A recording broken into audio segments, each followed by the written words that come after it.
들리십니까? 전부 다? 네, 잘 들립니다. 예, 감사합니다. 저희가 예배 시작하도록 하겠습니다. 기도하겠습니다.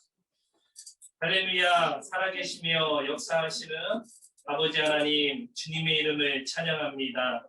오늘 귀하고 복된 주일 맞이해서 아버지 하나님 앞에 나와 예배하며 경배합니다. 우리 예배를 받아주시고 주의 능력으로 함께 하시며 성령님 역사에 주시옵소서. 모든 것 주께 감사드립니다. 예수님의 이름으로 축복하며 기도합니다. 아멘. 교회에서 알리는 소식입니다. 아버지여 고쳐주소서. 이 표어를 가지고 저희가 올 한 해를 달려오고 있습니다. 하나님의 치유와 회복하심이 넘쳐나기를 기도합니다. 그리고 오늘이 더사랑교회 창립 3주년 주일 예배예요, 사실은. 근데 이제 코로나로 인해서 저희가 지금 굉장히 조촐하게 지금 모이고 있습니다.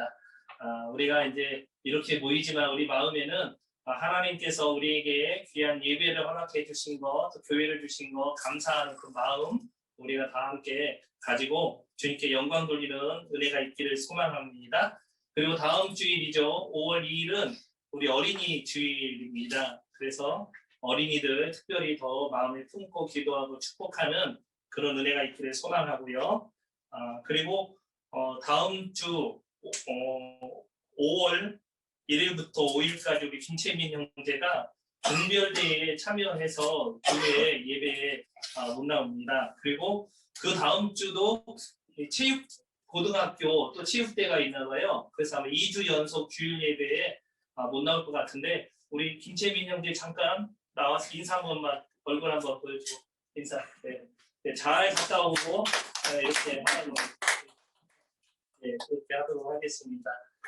그리고 우리 대학생, 대학원생은 이제 시험이 이제 끝나가고 있고 김채민 형제는 5월 초에 있는데 기도해 주시고 우리 아이들 주님 안에서 잘 건강할 수 있도록 또 어디에 있든지 늘 안전할 수 있도록 기도해 주시고 각 가정들을 위해서 기도해 주셨으면 좋겠습니다.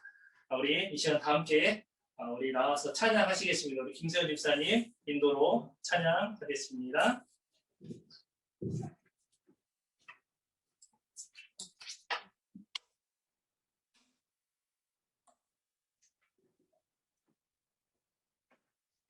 네, 할렐루야. 주님 찬양합니다. 이 시간 우리 함께 기쁨으로 주님께 나아갈 텐데 우리 가정에서 목소리 높여서 함께 찬양하면서 이 시간 나아가도록 하겠습니다. 자꾸 너는 지금 정말 찬양하겠습니다.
오늘 유튜브가 안 돼가지고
찬양합시다. 주께서 다스리네.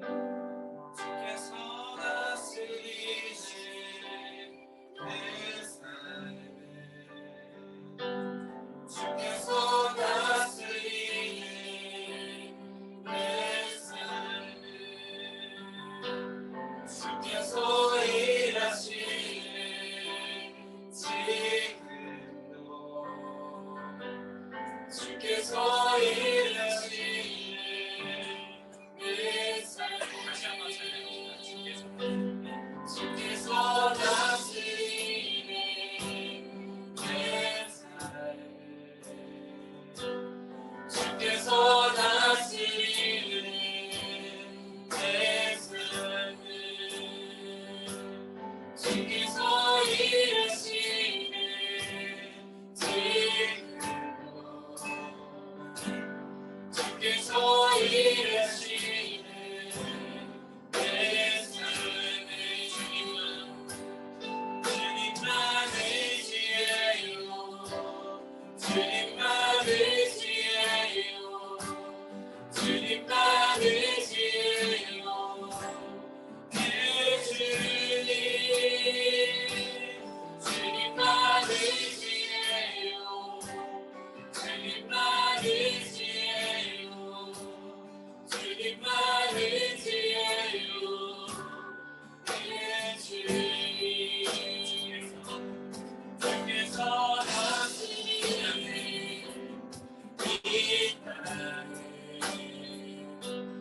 주께서 다스리네. 이 땅을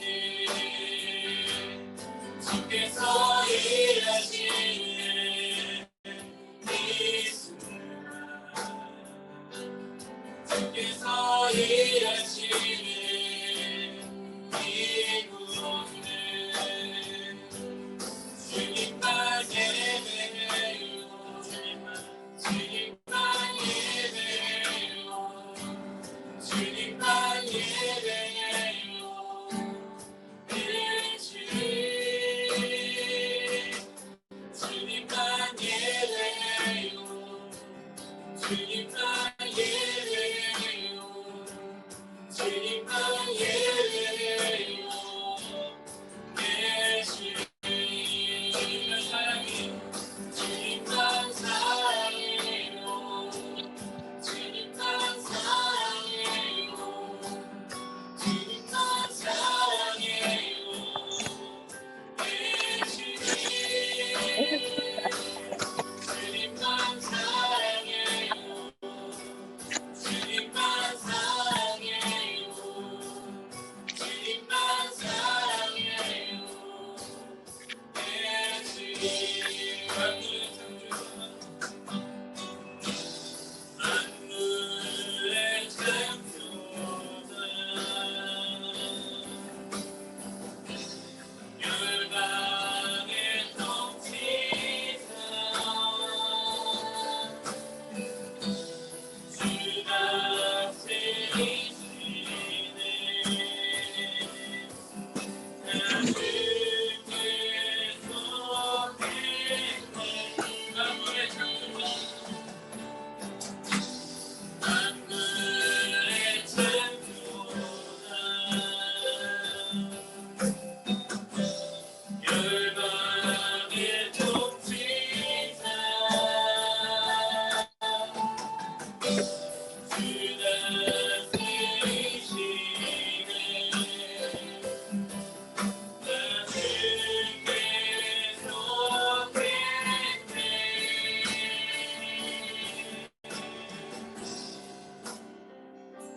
주님만 의지해요. 주님만 의지해요. 주님만 의지해요. 예 주님 주님만 의지해요. 주님만 의지해요. 주님만 의지해요. 예, 마지막으로 주님만 의지해요. 주님만 의지해요. 주님만 의지해요. 주님만 의지해요. 예, 주님만 의지해요. 주님만 의지해요. 주님만 의지해요. 예, 주님.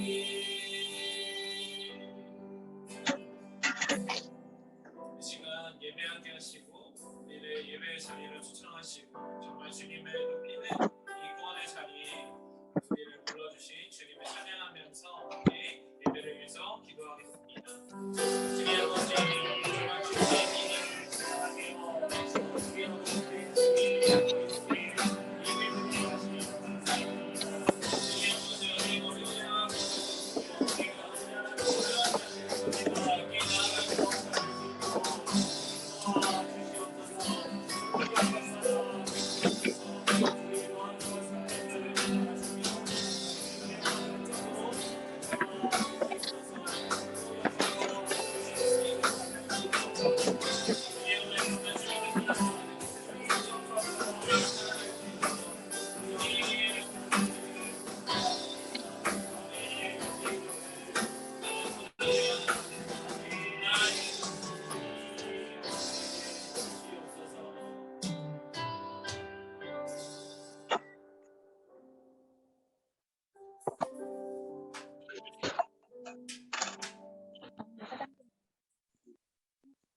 사랑해 주님 감사합니다. 오늘도 주님의 날에 함께 모여 예배드릴 수 있게 해주심 감사합니다. 주님께서 한 주 동안 저희 더사랑교회 가족들을 지키시고 또한 주님의 은혜로 오늘을 살게 하심 감사합니다. 주님, 코로나로 저희가 모이지 못하고 있지만 주님 오늘 예배 가운데 주님 은혜 베풀어 주시옵시고 하나님의 말씀으로 저희가 새롭게 될 수 있도록 주님 역사하여 주시옵소서. 오늘 말씀을 전하시는 김영환 목사님 성령의 충만함을 허락하여 주시옵시고 주님께서 강권적으로 역사하여 주시옵소서. 주님의 보혈로 거룩하여진 저희 성도들이 주님의 말씀으로 새 힘을 얻고 또한 세상에서 승리할 수 있도록 주님 역사하여 주시옵소서. 코로나가 하루빨리 종식되어서 주님 저희가 함께 모여 예배드릴 수 있도록 하여 주시옵시고 각자의 처소에서 또한 각자의 자리에서 주님의 영광을 나타낼 수 있는 더사랑교회 성도들 되게 하여 주시옵소서. 오늘 예배 끝까지 함께 하실 줄 믿습니다. 예수님의 이름으로 기도드립니다. 아멘.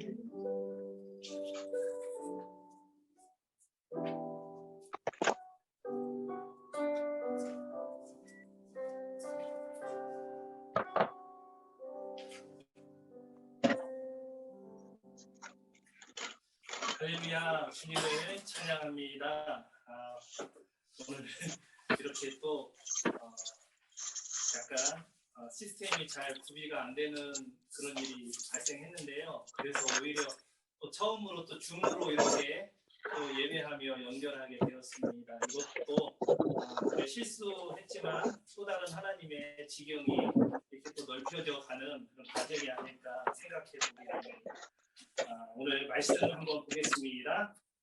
갈라디아서 3장 15절부터 22절 말씀, 갈라디아서 3장 15절부터 22절 말씀 교독하시고 22절 말씀은 같이 읽도록 하겠습니다. 찾으신 줄 알고 먼저 읽도록 하겠습니다. 형제들아, 내가 사람의 예대로 말하노니 사람의 언약이라도 정한 후에는 아무도 패하거나 더하거나 하지 못하느니라. 이 약속들은 아브라함과 그 자손에게 말씀하신 것인데 여럿을 가리켜 그 자손들이라 하지 아니하시고 오직 한 사람을 가리켜 내 자손이라 하셨으니 곧 그리스도라. 내가 이것을 말하노니 하나님께서 미리 정하신 언약을 430년 후에 생긴 율법이 폐기하지 못하고 그 약속을 헛되게 하지 못하리라. 만일 그 율법이 율법에서 난 것이면 약속에서 난 것이 아니리라. 그러나 하나님이 약속으로 말미암아 아브라함에게 주신 것이라. 그런즉 율법은 무엇이냐? 범법함으로 더하여 지는 것이라. 천사들을 통하여 한 중보자의 손으로 베푸신 것인데 약속하신 자손이 오시기까지 있을 것이라. 그 중보자는 한편을 대면 자가 아니라 하나님은 한 분이시니라. 그러면 율법이 하나님의 약속들과 반대되는 것이냐? 결코 그럴 수 없느니라. 만일 능히 살게 하는 율법을 주셨더라면 의가 반드시 율법으로 말미암았으리라. 그러나 성경이 모든 것을 죄 아래 가두었으니 이는 예수 그리스도를 믿음으로 말미암는 약속을 믿는 자들에게 주려하니라. 아멘. 기도하겠습니다. 하나님, 우리에게 귀한 자녀들, 또 가정, 또 우리에게 일터, 그리고 우리에게 삶의 비전과 목적 주신 것 감사합니다. 하나님, 특별히 코로나가 아직도 계속 하나님 이 나라 민족과 열방 가운데 여러 어려움을 주고 있는 상황입니다. 하나님, 이 모든 것 헤아려 보시고 하나님 하루속히 코로나로부터 우리 모두 안전하고 또 이제 자유를 다시금 회복할 수 있도록 여건과 환경을 조성해 주시옵소서. 주님의 치유하심으로 함께해 주시옵소서.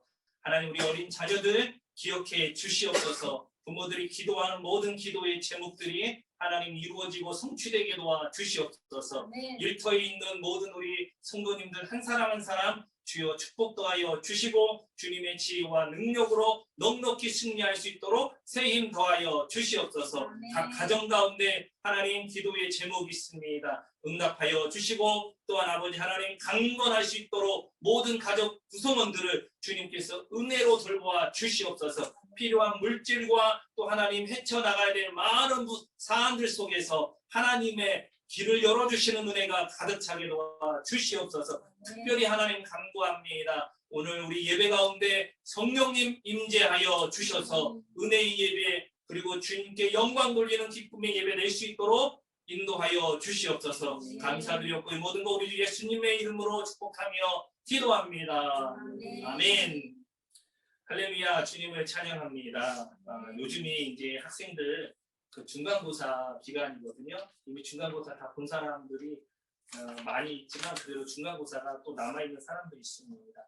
여러분 시험을 보기 위해서는 그래도 공부하지요. 공부할 때 가장 많이 하는 그 방식 중에 하나가 뭐냐면 암기예요. 암기. 여러 내용을 잘 암기해서 그것들을 잘 또 풀어 써야 되는 것이 이제 또 시험이거든요. 이 암기도 공부하는 방법이 좀 필요한데요.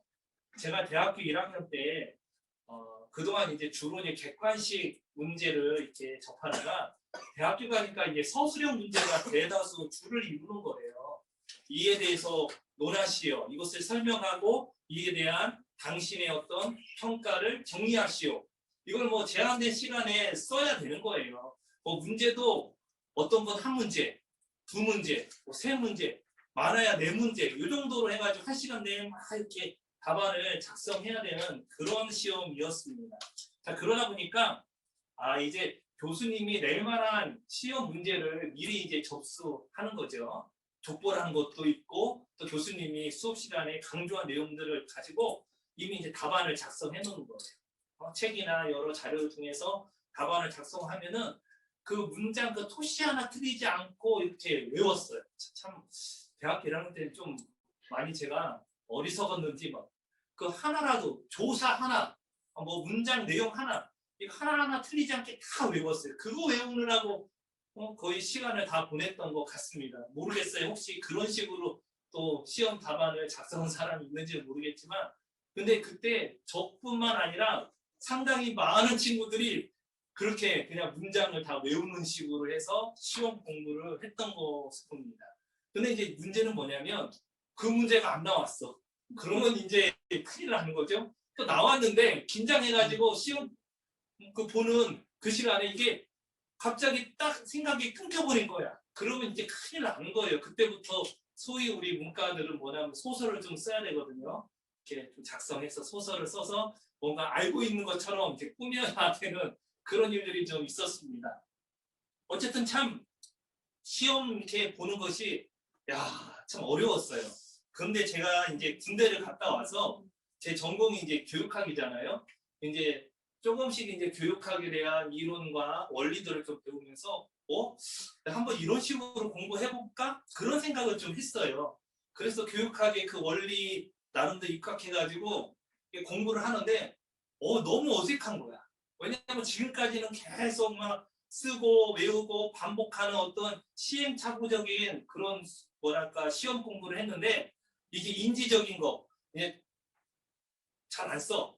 꼭 필요한 것만 쓰고 이제 머리로 이제 묵상하듯이 우리 성경 묵상하듯이 책 내용 또 교수님의 내용들을 이렇게 막 생각하고 다시 끄집어내고 뭐 이런 식으로 하니까 내가 정말 이 내용을 아는 건가? 뭐 그런 좀 의구심이 들었어요.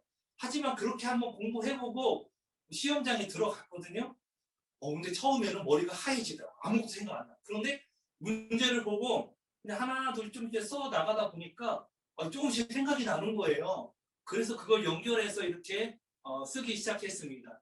제가 그런 식으로 한 2년 반 정도를 이렇게 시험을 봤는데 성적이 나쁘지 않았어요. 장학금도 조금 타보고 괜찮았어요. 그리고 나서 나름대로 조금 약간 확신을 가졌어요. 이렇게 공부해도 되는구나. 좀 미련하게 막 이렇게 토시 하나 틀리지 않고 외우는 것이 얼마나 사람을 힘들게 하는지 좀 알았어요. 이제는 핵심 포인트를 딱딱 이렇게 잡아가면서 큰 그림으로 보면 그런 어떤 약간 시각이 좀 생겼어요. 그래서 이제 신학교나 어디 이제 갔을 때 시험 보잖아요. 그럼 이 책 한 권이에요.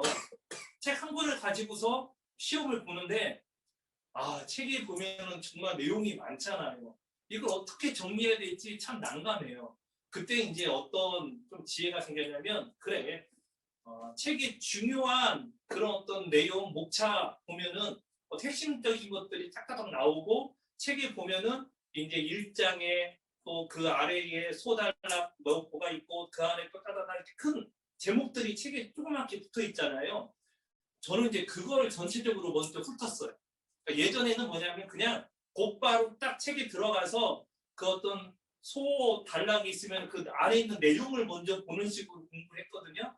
그러다가 나중에 이게 막 섞이니까 이게 도대체 위치가 어디에 해당하는 내용인지 헷갈리는 경우가 참 많았어요.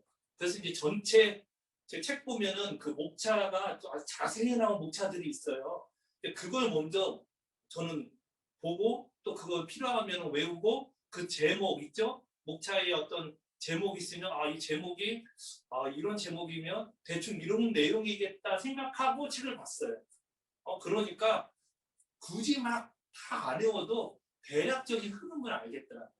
그렇게 전체적으로 좀 보았고 그런데 교수님이 꼭 중요하다고 한 것이 있어요. 강의 시간에 잘 들으면 그 부분은 좀 더 이제 세부적으로 아주 이렇게 옛날처럼 공부하는 것처럼 이렇게 막 쓰면서 좀 더 세부적으로 공부했던 기억이 있습니다. 제가 이제 전체적으로 큰 틀에서도 공부해보고 또 아주 중요한 핵심 부분은 더 이제 세밀하게 공부하는 두 가지를 해봤는데 그게 저한테는 그래도 좀 잘 맞았던 것 같아요. 여러분 어떤지 모르겠습니다. 각각 여러분의 방식대로도 열심히 하시기를 소망하는데 이런 방법도 있으니까 한번 보시면 좋을 것 같아요. 물론 이제 객관식 문제가 다 나왔다면은 제가 이제 세밀하게 다 했어야 하는데 이제 저희는 주로 서술형이었거든요. 객관식 시험 문제를 제가 교양 과목 한 과목 빼고는 대학교 생활하면서 시험을 이렇게 본 적이 없어요. 다 그냥 서술형이 거의 뭐 99.9%였던 것 같습니다. 그래서 저는 이렇게 공부했던 것 같아요. 여러분 성경을 읽고 해석하는 데 있어서도 이러한 부분들이 굉장히 필요하다는 거예요. 그러니까 숲을 보듯이 성경 전체의 흐름을 파악하는 거 정말 중요합니다. 또한 이 중요한 어떤 핵심 나무를 이제 자세히 훑어보고 살펴보는 것처럼 그런 과정도 필요해요. 이 두 가지가 잘 균형을 이루어야 이 핵심 내용들을 정확하게 그리고 더 큰 그림으로 우리가 알 수가 있다 이런 겁니다.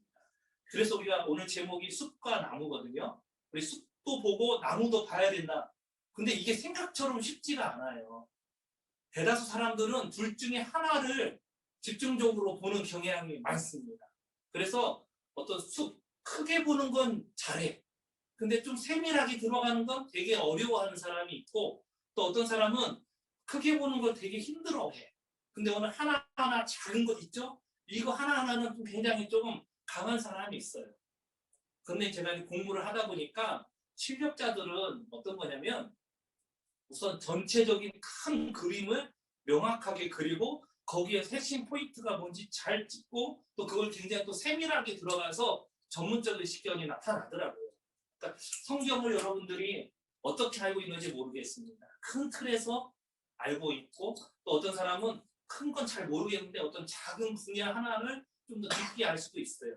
근데 제가 여러분들에게 이렇게 좀 바라는 것은 성경의 어떤 큰 메시지, 큰 틀, 흐름을 여러분들이 알아갈 수 있으면 좋겠다. 그리고 그 큰 흐름 속에서 가장 핵심이 되는 게 무엇인지 그것을 파악하고 그 핵심되는 것들을 좀 더 더욱더 깊이 정확하게 명확하게 알아감으로 여러분들이 좀 견고해졌으면 좋겠다. 그런 마음이 듭니다. 지금 바울이 갈라디아 교회에 지금 편지를 써가지고 그 갈라디아 안에 있는 여러 가지 문제들에 대해서 이제 이야기하는데 이 3장은요 이제 믿음과 율법에 대한 그 하나의 어떤 논증이 계속되고 있어요. 솔직히 쉬운 부분이 아니에요. 이 굉장히 좀 철학적인 측면도 있고 또 여러 가지 어떤 설득하는 그런 기법도 있고 또 내용 자체가 참 이게 어려운 부분이 있어요. 그래서 여러분들에게도 어쩌면 이 내용이 굉장히 좀 딱딱할 수도 있어요. 그럼에도 불구하고 왜 이것이 우리에게 필요하냐? 여러분, 우리가 이론적으로 큰 숲도 봐야 되고 나무도 봐야 된다고 했잖아요. 이건 이론적인 거예요. 근데 이 이론이 잘 구축되어 있으면은요, 쉽게 어떤 외풍에 의해서 흔들리지 않고요, 자기가 가야 될 길이 무엇인지 명확하게 볼 수 있고 또 그 길을 제대로 걸어갈 수 있는 힘을 가질 수 있어요. 그러니까 이론이 흔들리기 시작하면은요, 죄송한 얘기지만 죽도 밥도 안 되는 경우가 너무 많아요. 그래서 명확하게 하나님의 어떤 진리의 말씀을 큰 틀에서 알고 그 핵심이 무엇인지 알고 그 핵심의 더 세부적인 걸 알아서 아하 이거구나 라고 딱 영적인 질서와 무게중심 이게 잡혀야만이 우리가 수많은 유혹이 있고요, 수많은 도전이 있고 또 우리 안에 연약함이 있음에도 불구하고 우리가 가야 될 길을 강건하게 담대하게 우리가 갈 수 있고 승리할 수 있다는 거예요. 지금 왜 갈라디아 교회가 지금 많은 이렇게 어려움이 생겼습니까? 쉽게 말하면 하나님의 복음의 큰 숲을 몰랐던 거예요. 또 달리 이야기하면 하나님의 큰 흐름 속에서 핵심이 무엇인지 그 또한 제대로 몰랐어요. 이들은 대충은 알아. 이거 대충. 가장 우리가 경계해야 되는 것 중에 하나가 뭐냐면 대충 아는 거예요. 대충. 한번 따라해 볼까요? 대충 아는 것은 모르는 것 그것보다 더 위험하다. 네, 약간 좀 리듬이 안 맞았어요. 대충 하는 것은 모르는 것보다 더 위험할 수 있어요. 대부분 이단에 넘어가는 사람들이 왜 넘어가요? 아예 모르면 신경도 안 써요. 근데 좀 내가 약간 아는 이야기를 하거든. 그런데 좀 새로운 접근을 하거든. 근데 거기서 이제 죄악된 호기심이 발동해가지고 그 사람들에게 끌려 들어가는 경우가 굉장히 많습니다. 대충 하는 것은요, 아예 모르는 것보다 더 악할 수가 있어요. 여러분 정확하게 알아요. 그래서 갈라디아 교회를 보면 이들도 어느 정도는 알았지만 명확하게 확신 있게 알지 못했다. 그래서 그들이 유혹하는 사람들, 유대주의자들이 너희가 예수를 믿어도 할례를 받아야만 구원이 완성이 되어진다. 우리 유대인처럼 너희도 할례를 받아야 돼. 할례 안 받으면 너희 구원 완성이 안 돼. 이런 어떤 그들의 어떤 유혹과 도전 앞에 하염없이 무너졌던 것이다. 이렇게 보여집니다. 그래서 바울이 오늘 큰 틀에서 이제 복음과 또 믿음, 율법 이런 어떤 내용들을 설명하고 있다 보여질 수 있습니다.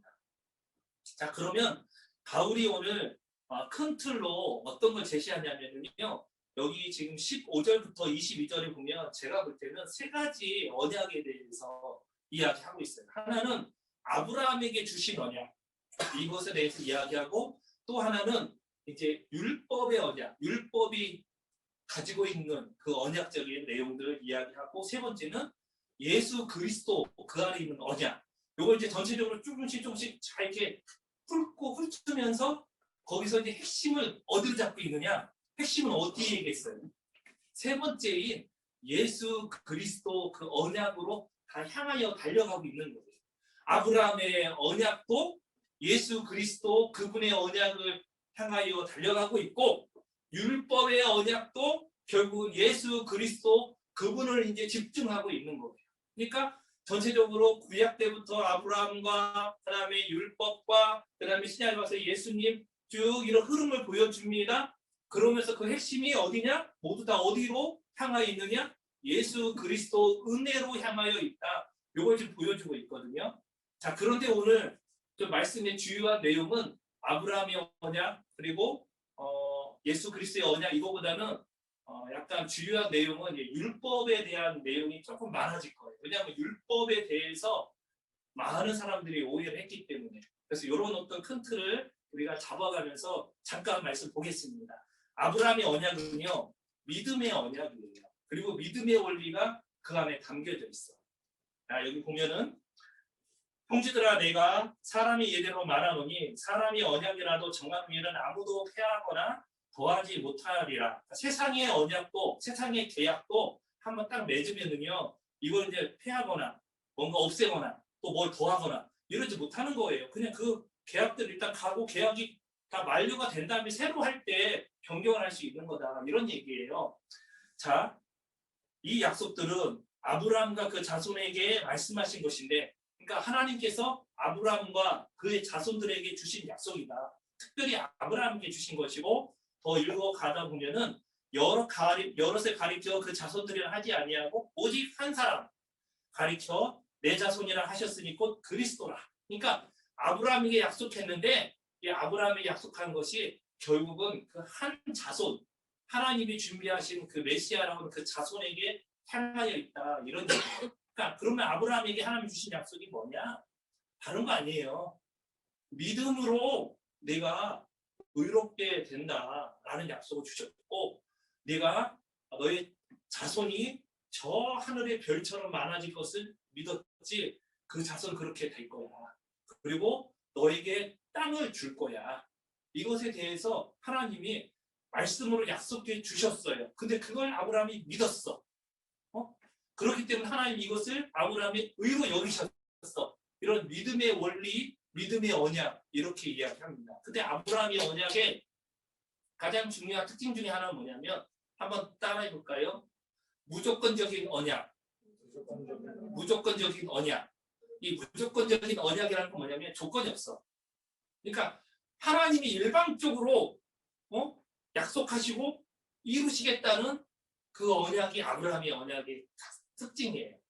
자, 창세기 15장 17절에 보면 이제 해가 졌을 때, 어두울 때 연기 나는 화로가 보이며 타는 횃불이 딱 있어서 언약 맺을 때 이제 고기를 쪼개서 양측에 놓거든요.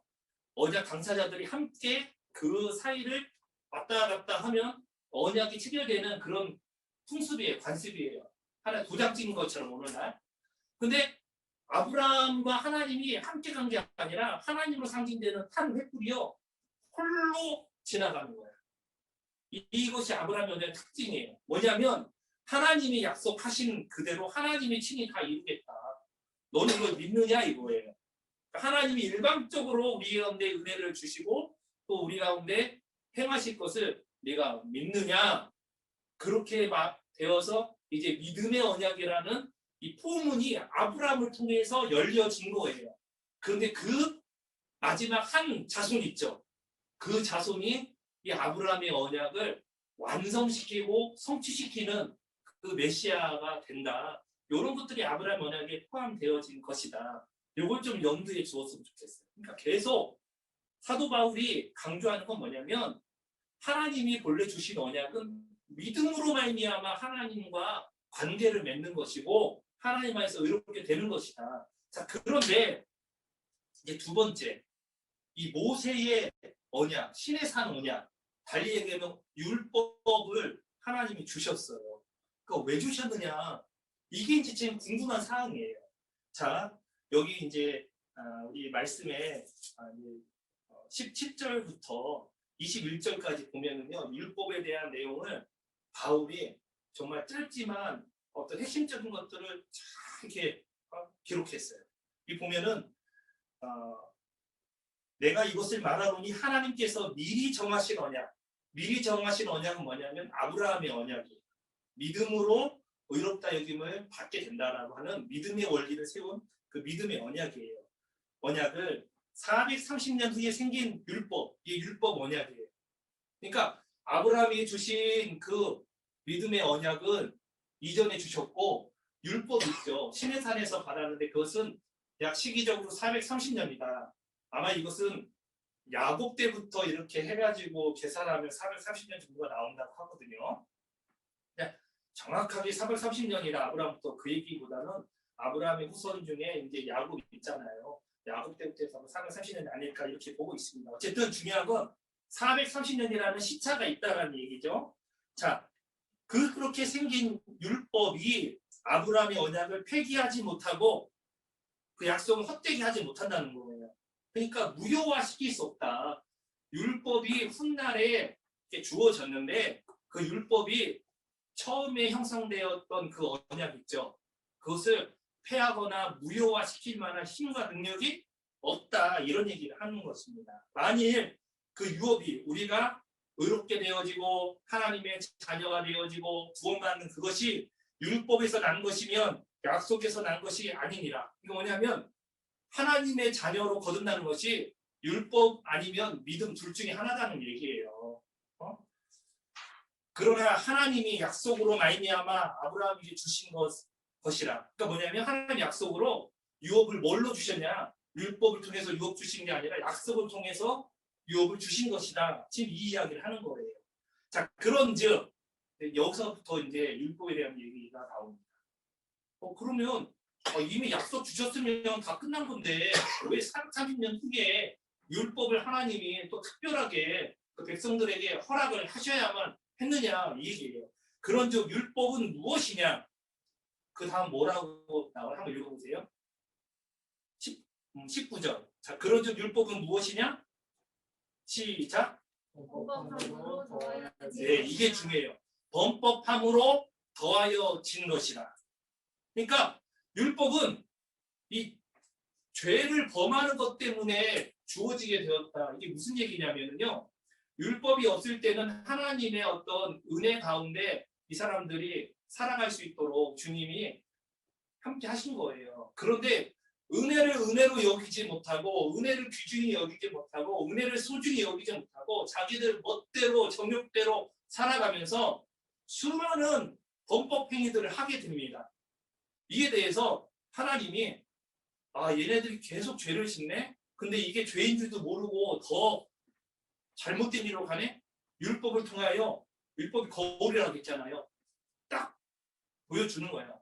너희가 지금 죄를 범하고 있는 거야. 이건 하나님 뜻이 아니야 라고 그들이 범법함으로 인해서 율법을 딱 통하여 죄를 깨닫게 하기 위해서 하나님이 주셨어요. 자, 이에 대해서 이제 로마서에서도 계속 이야기하죠. 율법으로 너희가 죄를 깨달습니다. 그러니까 율법이 없으면은 죄가 죄인 줄도 모르고 사는 게 우리 사람들이에요. 근데 율법이 딱 있어서 이게 죄네 이러면 안 되겠네 하면서 죄를 깨닫게 하고 죄를 좀 방지하기 위한 기능으로 하나님이 주신 거예요. 그런데 사람들은요 또 이것도 잘못 이 죄성이 부패되어서 또 잘못되게 적용하는 거예요. 율법이 하라 하지 마라 이런 내용들이 있으니까 내가 이걸 잘 지키고 이것으로 내가 뭔가 또 유익을 입어야 되고 또 이것으로 내가 뭔가 구원을 얻어야 되는 것처럼 이런 식으로 이상하게 또 왜곡되어져 갔던 것입니다. 자, 그리고 그 다음 보세요. 여기 범법함으로 더하여진 것이다. 더해졌다는 건 뭐냐면 원래 아브라함의 언약이 있잖아요. 그게 핵심이에요. 거기에 약간 보조적으로 이렇게 허락하신 것이다. 쉽게 말해서 우리가 음식을 하잖아요. 이게 정확한 이해는 아닐 수 있어요. 하지만 음식을 할 때 밥이 있고요. 뭐 된장찌개 있으면은 된장 주 재료 있고 야채가 주 재료 이런 거잖아요. 그리고 이제 거기 뭐 소금이나 뭐 약간 소금 넣을 필요가 없나 된장이니까 약간 이렇게 하다가 약간의 맛을 조금 더 내기 위해서 조미료 조금 첨가할 수 있잖아요. 그러니까 율법은 그거 같은 것으로 좀 우리가 쉽게 이해하면은 그 정도로 생각하면 좋겠다. 그 조미료 없어도 된장찌개 우리가 어느 정도 맛있게 먹을 수 있어요. 그리고 또 어떤 거냐면 우리 자동차를 딱 샀어. 그럼 이 딜러들이 뭐라고 하냐면 자동차 이게 뭐 얼마입니다 하고 그다음에 여기 옵션이 어떻게 붙으면 얼마가 더 추가가 되고요. 금액이 옵션을 더 하면 얼마 추가되고 이렇게 하잖아요. 그 옵션이 없어도 자동차 기능을 할 수 있을까요? 없을까요? 있어요. 그러니까 율법은 약간 옵션과 같은 그런 거예요. 그러니까 율법과 어떤 하나님의 약속이 여기 이제 21절에 보면 반대되는 것이 아니다라고 얘기하잖아요. 뭐냐면은 하나님의 약속이 주고 그 다음에 율법은 어떤 그 옵션처럼 좀 보조적으로 오히려 더욱 언약과 약속을 돋보이게 하기 위한 그런 보조적인 수단으로 하나님이 주시는 것이다. 근데 하나님의 어떤 약속과 하나님의 뜻을 위해서 주신 것이니까 약속과 율법이 서로 대립되거나 반대되는 것은 결코 아니라는 거예요. 율법을 이렇게 잘 알아야 돼요. 그런데 왜 이 율법이 사도 바울이 계속 책망하듯이 율법에 대해서 이런 이야기를 하느냐? 그건 뭐냐면 이 유대주의자들이 약속보다도 율법을 더욱더 더 크고 능력 있고 귀한 것이고 최종적이고 뭔가 완성적인 것으로 여겼기 때문에 여러분 자동차 옵션이 더 중요해요. 자동차 본래 그 기능이 더 중요한 거예요.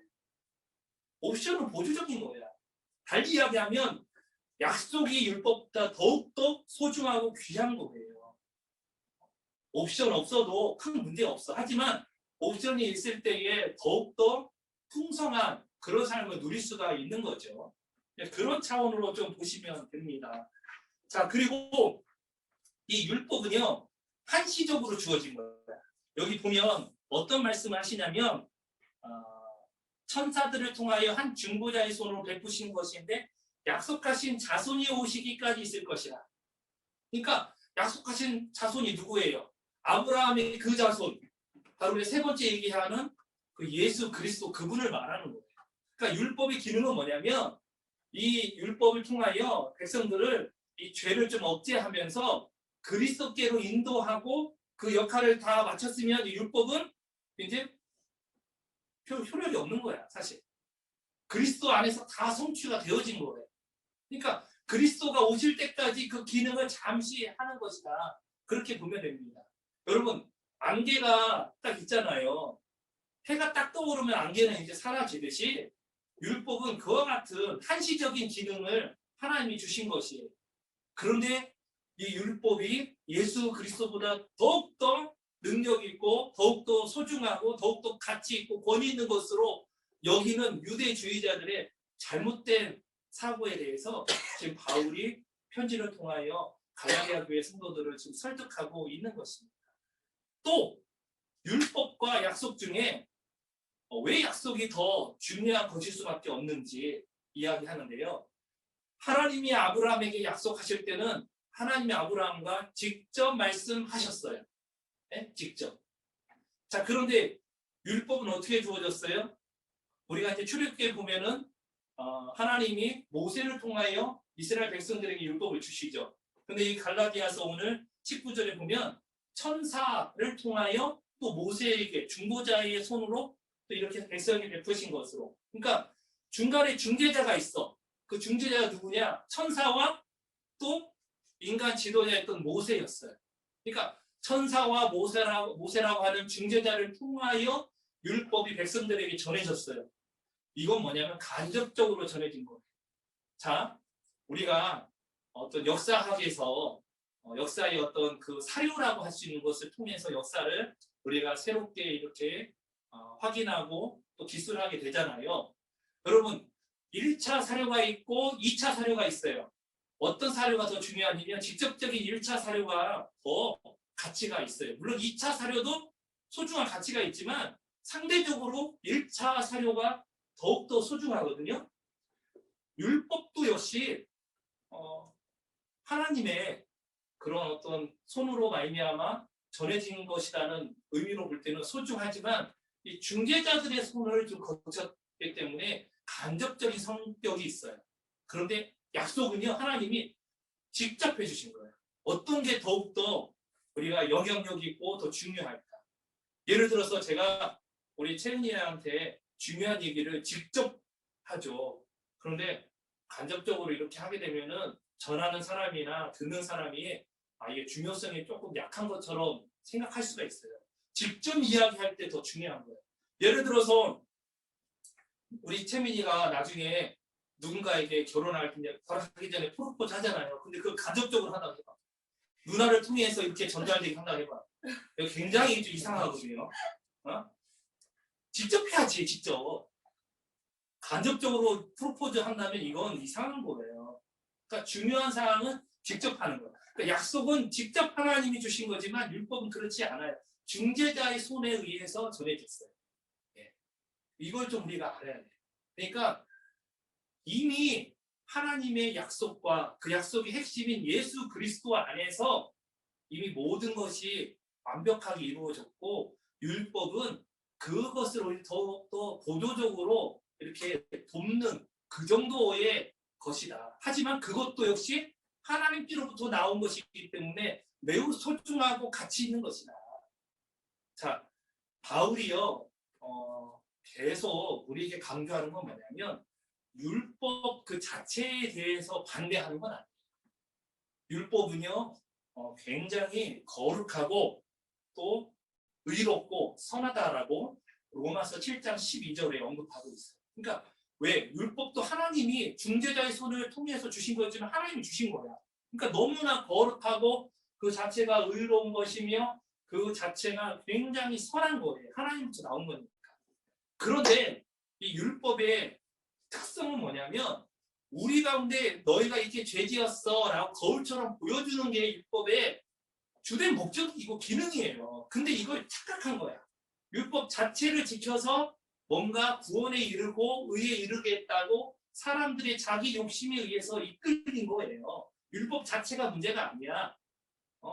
이 신호등 CCTV 감시 카메라가 저기 달려있는 게 문제가 아니라 과속해서 달린 사람이 문제인 거예요.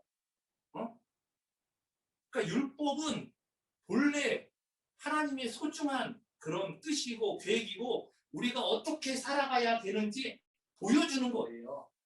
그런데 율법이 또 뭘 이야기하냐면 너희 사람은 100% 율법을 지키는 만한 능력이 없다는 것도 보여줘요. 우리 인간의 무능함, 한계가 무엇인지도 보여줘요. 그런데 오직 율법을 100% 다 지킨 한 분이 있어. 예수님이야. 그 예수님이 율법을 지켰고 율법은 그 예수님을 향하여 이제 달려가면서 예수님을 딱 비춰주는 거야.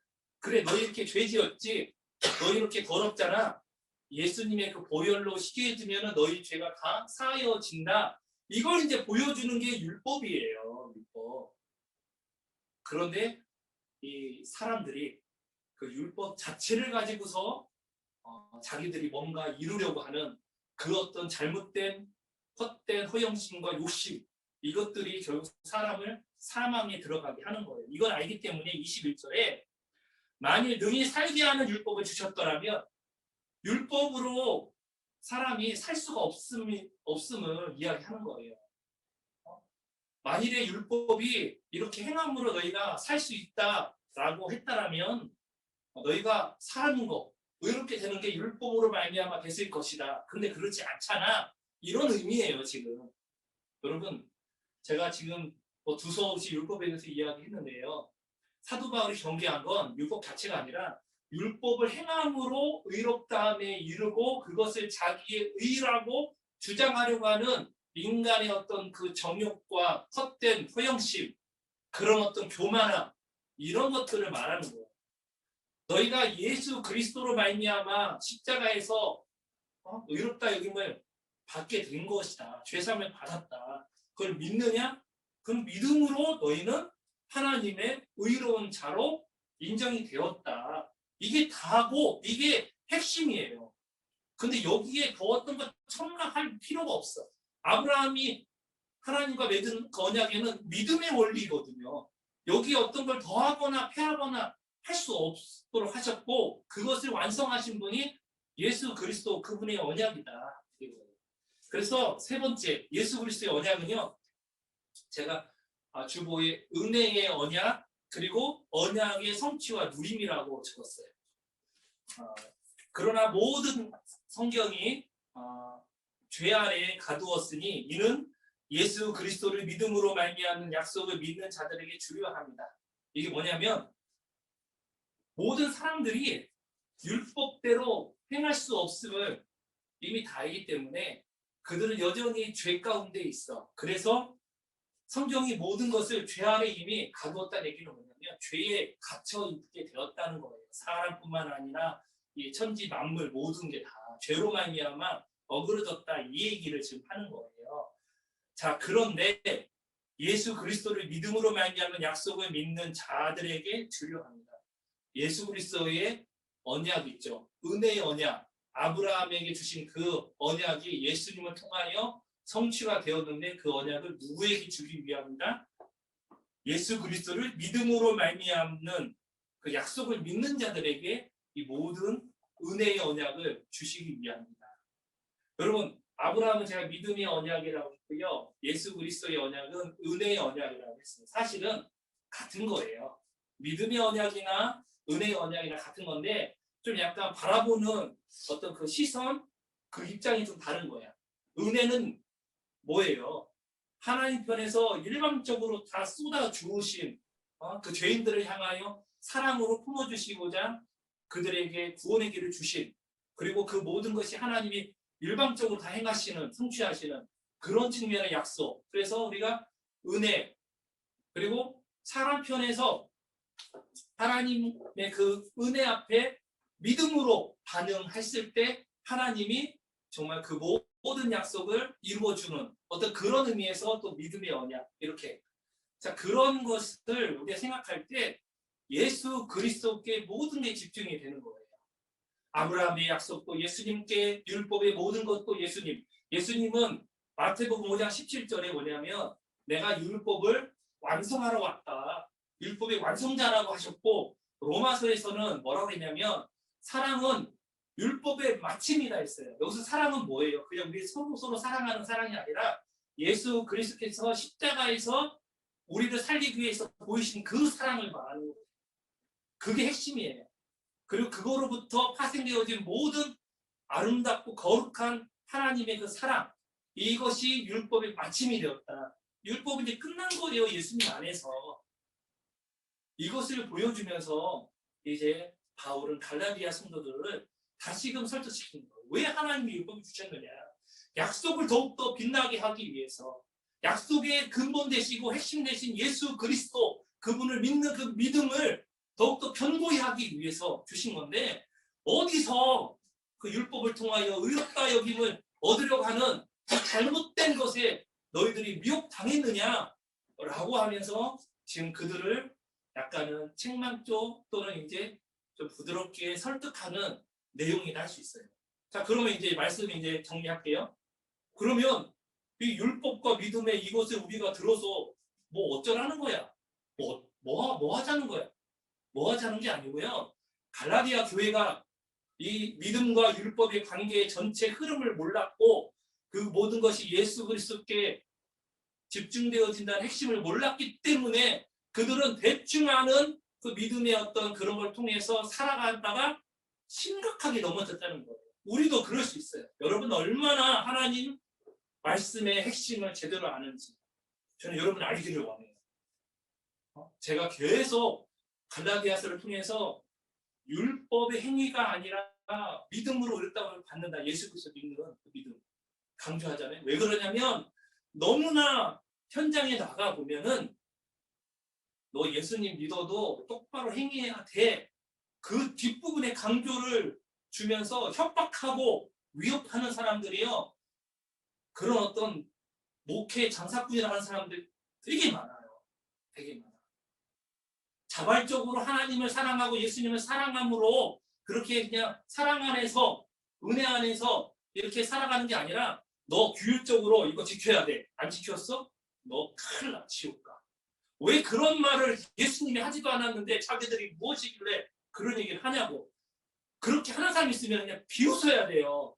미안한 얘기지만 말도 안 돼. 복음이 아니야. 그래야 되는데 또 우리는 막 그분이 막 기도도 많이 하고 말씀도 많이 한다는 생각이 이미 딱 마음이 접어 들어가가지고 그분이 너 똑바로 살아야 돼. 이게 뭐야? 하면은 막 위협감과 두려움 느껴가지고 막 네네 헌금 똑바로 하고 하면은 네. 너 주일 성도 잘하고 네.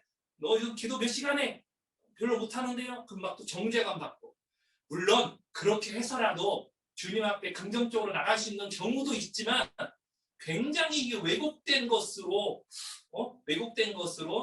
우리 영혼을 괴롭히고 있는 환경이 너무나 많다는 거예요. 여러분 영적인 무게중심이 흔들리잖아요. 그럼 여러분 신앙의 어떤 견고한 그 믿음의 집을 세워가기 어렵습니다. 이 바로 큰 숲으로 볼 수 있는 복음의 흐름을 볼 수 있는 그 큰 영적인 시각이 여러분에게 있기를 소망합니다. 또한 예수 그리스도의 십자가와 보혈 그리고 부활의 능력에 대한 어떤 세밀하고 핵심적인 나무를 보듯이 볼 수 있는 영적인 은혜가 저와 여러분에 있기를 원해요. 그래서 영적인 질서가 잘 잡혀요. 여러분 균형감이 있는 사람 보면은요 안정감이 느껴지고요. 그 사람과 뭔가 이렇게 대화를 나누고 삶을 함께 살잖아요. 행복감이 느껴집니다. 가정에 부모가 안정감이 없어요. 그러면 불행한 거야. 교회의 목사님이나 사모님이 안정감이 없어. 그러면 성도들 참 슬픈 거예요. 내가 만나는 사람이 안정감이 없어. 그러면 참 괴로운 거예요. 여러분들이 이 큰 숲에 복음의 큰 숲을 봐야 되고 그 안에 핵심을 제대로 알아야 되는 건 뭐냐면 우리가 올바른 영적인 질서 그것이 생명의 능력이 되기 때문에 그리고 영적인 무게중심을 통해서 우리의 건강도가 결정이 됩니다. 여러분 우리 쉽게 말해서요 허리가 이렇게 굽잖아요. 이 중심이 안 잡힌 거잖아요. 예를 들어서 그러면 몸에 이상이 생겨요. 우리의 영적인 무게중심 복음의 큰 숲 그리고 복음의 핵심 나무 생명나무신 예수 그리스도 통하여 우리가 다시금 하나님 앞에서 영적인 건강도를 회복하기를 소망합니다. 특별히 바울이 강조한 건 뭐냐면 율법이 무엇인지에 대해서 우리가 정확하게 알아야 됩니다. 율법은 선하고 소중한 거지만 그 율법은 하나님의 약속보다 더 뛰어나지도 않고 더 소중하지도 않다. 다만 그 약속을 더욱더 빛나게 하기 위한 보조적으로 하나님이 430년 후에 주신 것이고 그 율법은 한시적으로 예수님이 딱 오시면 이제 기능이 이제 소멸되게 만들어 놓으신 거예요. 이제 예수 안에서 율법이 재해석이 되는 거예요. 예수 안에서. 그런데 이 율법을 예수님보다 또 믿음보다 더욱더 이렇게 높이 치켜 세우면서 권위로 하려고 하는 것은 복음이 아니다. 바울이 그런 측면에서 율법에 대해서 굉장히 좀 약간 뭐랄까요 부정적인 것으로 이야기했지만 늘 이야기하는 건 율법 자체는 선하다. 그러나 율법을 통하여 뭔가 하려고 하는 인간들의 수많은 욕심과 행동이 죄악이다라고 이야기하고 있습니다. 여러분도 그거 잘 마음에 새기시고 정말 큰 복음의 숲과 복음의 핵심 나무를 우리 잘 파악하는 믿음 안에 승리하기를 간절히 소망합니다. 기도하겠습니다. 하나님, 오늘 우리에게 정말 귀하고 또 생명의 능력이 되는 말씀 주신 것 감사합니다. 주님 안에서 우리 모두 아버지 하나님께 온전히 우리를 드리며 믿음으로 나아가는 성도들 되게 하여 주시옵소서. 특별히 하나님, 우리 모든 성도들 믿음과 율법의 관계를 잘 하나님 영적으로 구분하여 넉넉히 승리할 수 있고 영적인 무게중심이 균형감 있게 잡혀서 승리하는 복된 성도들 되게 하여 주시옵소서. 이제는 우리 주 예수 그리스도의 은혜와 아버지 하나님의 무한하신 사랑하심과 성령님의 교제 교통 충만 내주하심의 역사가 하나님의 복음의 큰 숲과 하나님의 복음의 핵심 나무인 생명나무 되신 예수 그리스도를 마음에 품고 믿음으로 주께 달려가고 주님 안에서 거룩한 영적 무게감을 이제 이루며 살아갈 귀한 성도들, 그리고 그 가정과 일터와 그리고 이 나라 민족, 그리고 우리 더사랑교회 위에 지금부터 영원토록 함께 있을지어다. 아멘.